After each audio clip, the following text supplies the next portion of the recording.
In yesterday's stream, I brought you up to speed on some of the really worrying things that are taking place over the last 48 hours, although it's 72 hours now.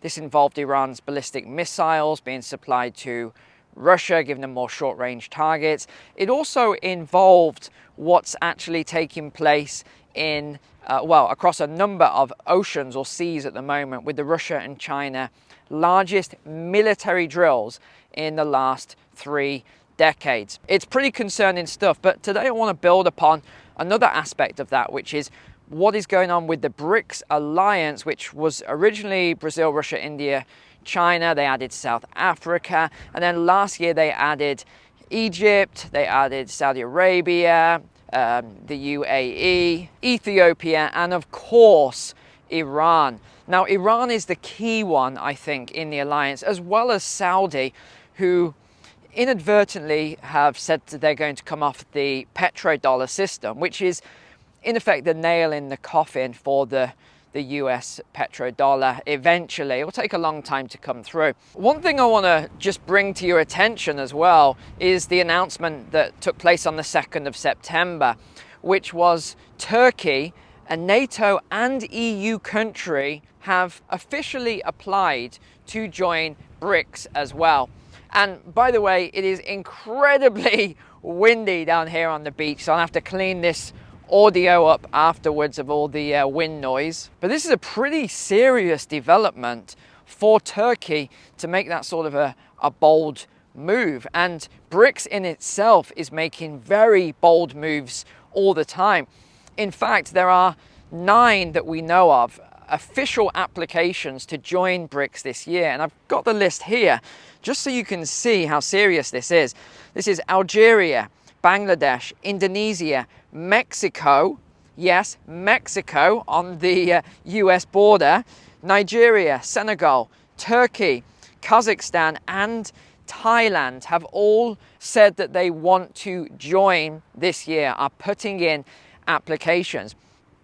One thing that we never hear about is that BRICS actually crossed over in terms of GDP, global GDP. They have annihilated the G7 now. Most people have no idea that this is the case. They always think of BRICS as these, you always hear them referred to as third world countries and no threat to, anybody in the West. That's just not true. In fact, you think of what China has done, one of their strategies. China owns a lot of the minerals with Russia, a lot of the resources, the minerals. They own the factories. China owns the factories of the world, as well as some of their strategic partners as well. They have a lot of the minerals and mines and things throughout the African continent.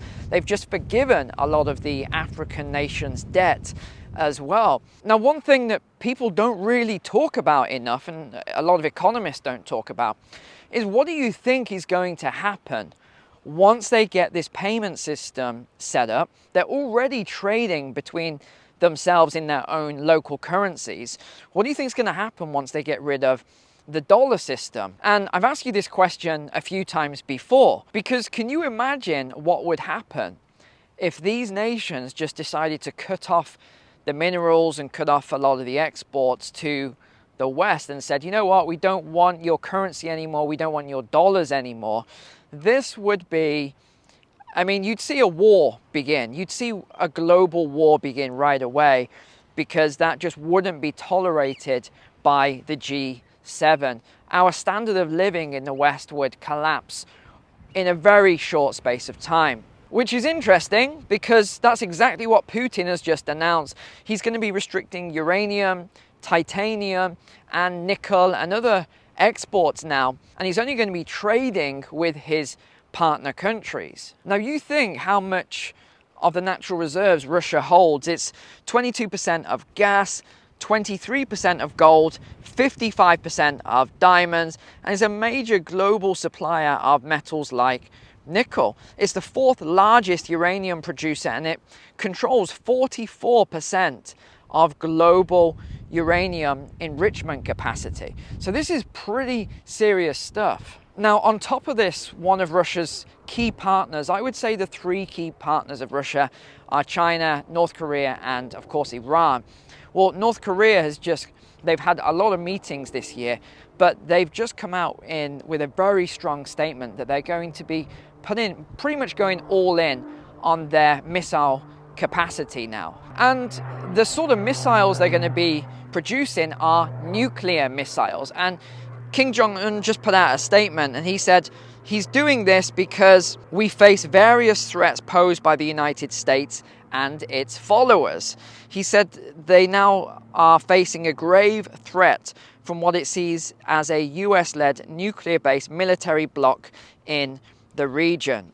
And even over in Europe, Netherlands has just made an announcement as well. They're about to add a lot more tanks, F-35s, frigates, amid warnings of war breaking out. The Dutch are preparing for scenarios including Russia attacking a NATO member such as Lithuania or Poland. The Dutch government is going to increase defence spending by 2.4 billion euros a year, which is interesting because that's the exact amount that the UK has pledged to Ukraine. And it was quite interesting the number of messages that I actually responded to at the end of yesterday's video, where I talked about how you can protect yourself against some of the things that might take place so that you don't get conscripted and things like that. And a lot of it's around adding more value, so becoming more of a valuable asset so that you either don't get conscripted or you have options to go to different countries and locations. Well, I just got this testimonial through this morning for my latest program, and I just wanted to play that for you now. Hi everyone, I'm Aruna, I'm from the UK and I purchased Neil's latest course. And I would like to share with you some insights from my experience from going through this course. So firstly, this was the first course that I got from Neil. And initially I was a bit on the fence, not knowing if it's worth it. And because obviously it is quite an investment. However, right from the very first modules, I was blown away at the value that Neil shares at everything. Context, the entrepreneur flow system, mindset, actionable steps that you can take and apply in your life and further your knowledge and improve your future. So by the end of the course, the only limitation is yourself. So I love that a lot, and also the fact that it is similar to having a mentor in your pocket or on your laptop that you can access their knowledge at any point throughout the day. So I must say that this is far exceeded my expectations. It is very worth it. If you have even just one thought about going and buying the course, I would say go for it, because the value that you get out of it, you don't even have to go through everything. You get value straight away. And yeah, this was my experience, and I know that I will keep going through the course. I will repeat it in the future. It is very valuable. It's valuable for me and for everyone dear to me, and I hope it will be for you too. So if you're interested in that program, you can find the information in the description below. It will take you to the information page on it. But moving on then, Finland has said that F-35s have just landed in the country, and these were from the 48th Fighter Wing. It was the first time the US Air Force had landed its F-35s on a highway, the service said. A US spokesperson said this action was necessary to stop China from disabling its military bases in the region should war break out. Ladies and gents, are you seeing the writing on the wall here? Every single article that's coming out at the moment is about this impending war.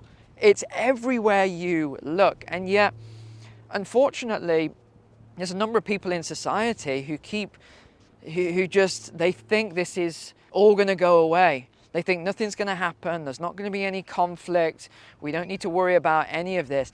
And that's just not the case. There is going to be further conflicts. And that's why I'm trying to prepare everyone for this, so you can get ahead of the game with it. I've been to war a number of times, and let me tell you, it is not pretty. You know, some of the people who play these computer games, they sort of romanticize what war's really like, and it's nothing like that. You don't just restart the game if you get hit or something like that. It's no, we don't want to be romanticizing these sort of things. You want to be preparing so you don't get caught up in it all. And that the same applies for your family members, your friends, anyone else that you're concerned about. Wow, the wind has just picked up as we've turned around here. The sea is beautiful today. Can you see the rich colors here behind me? Just very green and blue.